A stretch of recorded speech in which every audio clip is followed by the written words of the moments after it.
I tell people this all the time. Labneh is one of the most versatile ingredients in the Middle Eastern kitchen, and most people are barely scratching the surface of what it can do. Labneh is strained yogurt that's thicker and tangier than Greek yogurt, with a texture that folds up beautifully as a base for toppings. You can make it at home yourself by straining yogurt through a cheesecloth overnight, and I have the recipe for that. It's going to be linked in the description.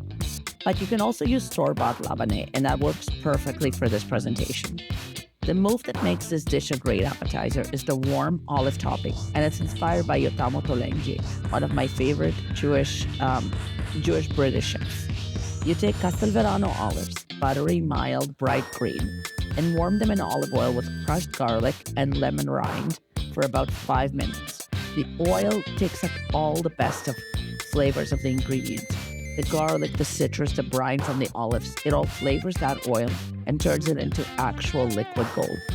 You pour that oil, olives and all the toppings, straight over on the Labneh. Za'atar sliced almonds and flaky sea salt on top for a finish. The contrast is the whole point.